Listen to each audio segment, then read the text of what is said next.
everybody, it's Alicia and it's Tuesday, so it is time for a How Do I video where every Tuesday, or almost every Tuesday, I show you guys how I do something in Second Life, and hopefully you guys will learn how to do it better than me.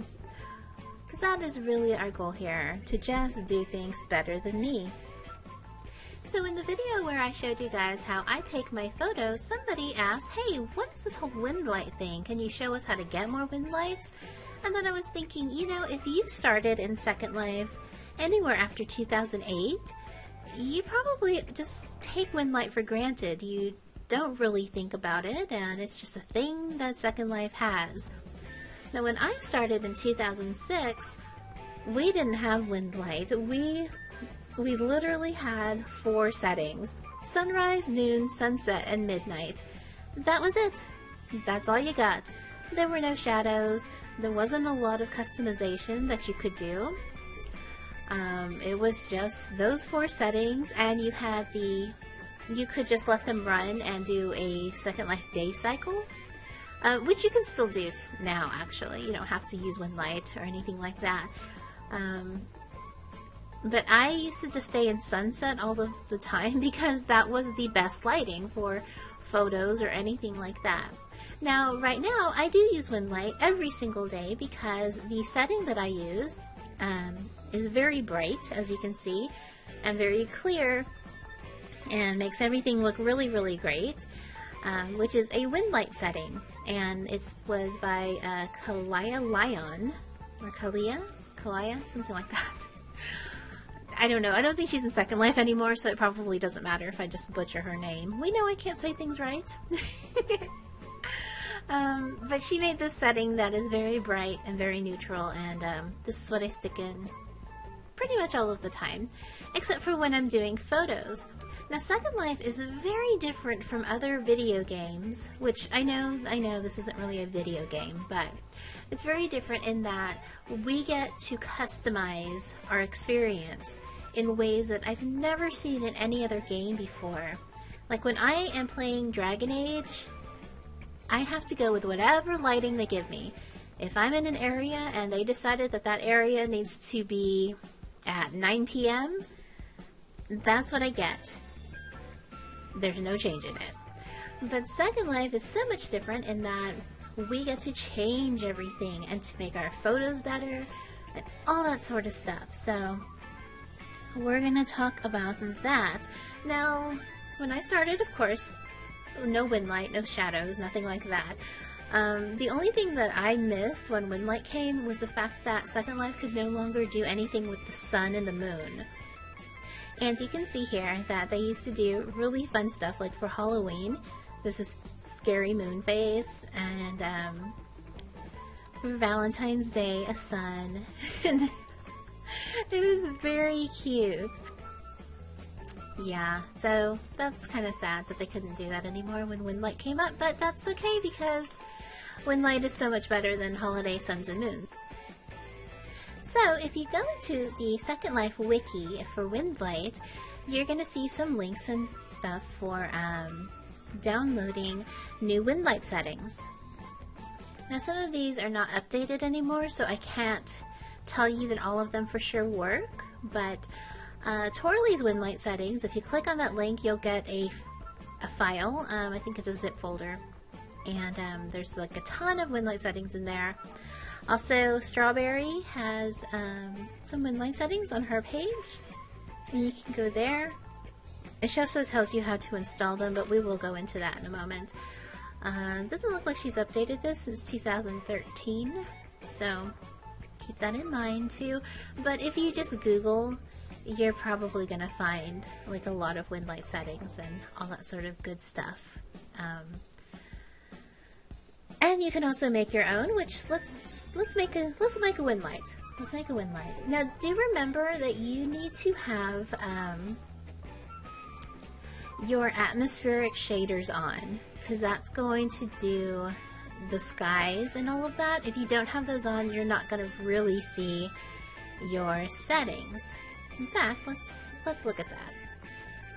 Now this is one of my favorite Windlight settings, the Scribbled Heart Autumn setting. And as you can see, it just makes the sky amazing. amazing.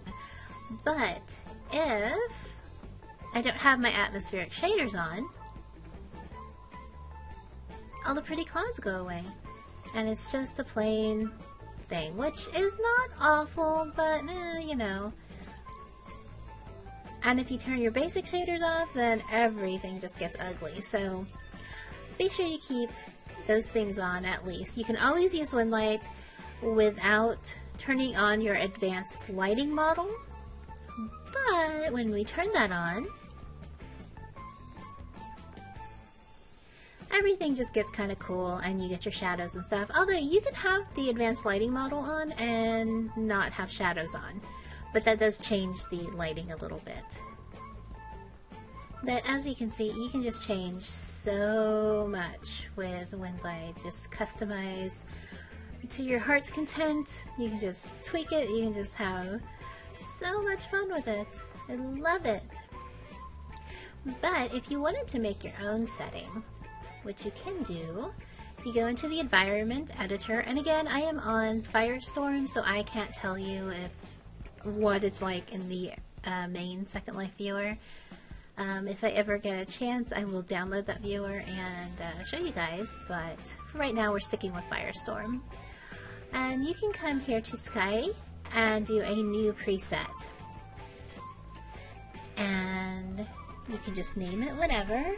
We'll just call this video preset. And then just have some fun, you know, move the sun around. You can change colors. We'll just do something wacky and crazy, like a purple sky. You know, just whatever kind of fun thing that you feel like doing. Change the horizon, change the density, move the sun wherever you want to move it. You can make more clouds, you can make your clouds a different color, which you can't see that because of what I'm doing over here. So as you can see, we'll have some green clouds going on. And you can do all of that sort of stuff, and then you just save it. And then once you save it, it should be in your presets. And as you can see, it is right here, video preset. So I can go back to that whenever I want. Don't know why I would. I don't really need green clouds, but that's how you make a Windlight setting, and you can save it. So then you can also pick presets that other people have made. And again, you can go here to this page and find some presets that you like and download them and everything. And then they will end up in a folder or just a file on your wherever you saved it. And I will show you guys my actual presets folder that I have saved over the past few years. And this is my Windlight settings folder, and I keep this in my photos folder actually. And as you can see, I have got all of these saved, and I love them. And every time I get new Windlight settings, I throw them in this folder so that I can always keep them. So I don't know, I think it's a good idea to save them like this. You may not care actually, but just keep in mind that if you have presetted, oh my god, self. If you have presets that you have downloaded and you put them in your viewer and then you do a clean install of your viewer, like when there's a new one and you put it in, you will lose those Windlight settings. So just a good idea to keep a copy in another folder just so that you always have them. So if you want to install them, you will go into your files, and under here, under program files, you'll find the Firestorm folder, and then you will go into app settings, and there's a Windlight folder, and then you go into skies, and then you just put them all in. As you can see, I've got all of these in here. So I like to just copy and paste into my folder instead of actually dragging them in, because again, when I reinstall the viewer, whenever there's an update, I always do a clean install and I don't want to lose anything. It's just an extra precaution. I'm sure I wouldn't lose anything if I did things the way they told me to and did backups and all that sort of thing, but I'm just looking out for my presets. So, we'll have all of those, and then once you put them in the folder, restart your viewer, and you will have your Windlights. And then once you get them in, just pick them out, whatever you want to use. Like I said, this scribbled heart one that I have is actually one of my favorites, especially for fall, just because of the sky. I mean, look at that. Is that not gorgeous? So pretty. And there are tons of other ones too that you can use. But that's a little bit on Windlight. Hopefully I answered some questions that you might have had.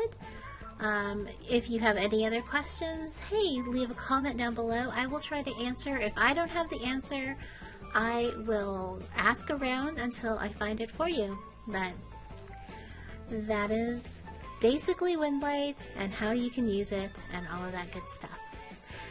If you like this video, please give me a thumbs up and hit the subscribe button if you haven't already. Until next time, I love you guys and I'll see you soon.